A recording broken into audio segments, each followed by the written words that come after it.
Alain, propos d'un Normand. La pluie vient. Le diabolo s'en va. Je veux donner une pensée à cette gracieuse toupie volante. Elle m'a rappelé une vérité importante. C'est que les hommes civilisés ne savent plus se servir de leurs mains. Dès qu'on leur propose quelque exercice difficile, et qui veut de l'adresse, ils ne savent que raidir tout le corps, depuis la cheville jusqu'à l'occiput, en serrant bien les dents, ce qui les rend ridicules, non seulement pour faire tourner le diabolo, mais pour la bicyclette, la natation, l'escrime, le violon, le piano, le tennis. C'est toujours la même chose. Ils commencent par tendre tous les muscles en même temps. D'où vient cela? D'où vient cette panique des muscles qui se met en boule à la première alerte, comme autant de hérissons? Cela tient sans doute à une vie oisive, ou remplie par un travail monotone. Mais cela tient aussi à la nature. L'organisme peut être comparé à un sac plein d'animaux à demi enchaînés.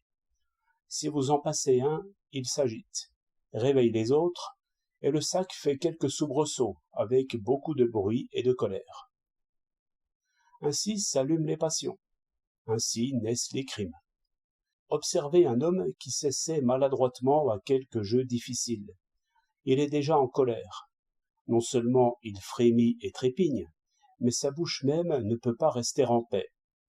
Il faut qu'il dise des injures à quelqu'un, à quelque chose, ou à lui-même.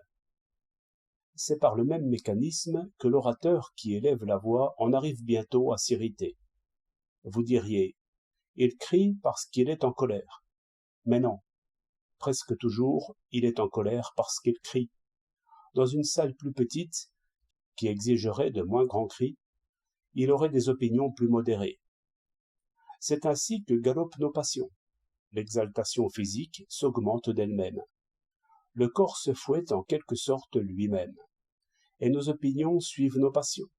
Si ce n'est pas toujours ainsi, il en faut de peu.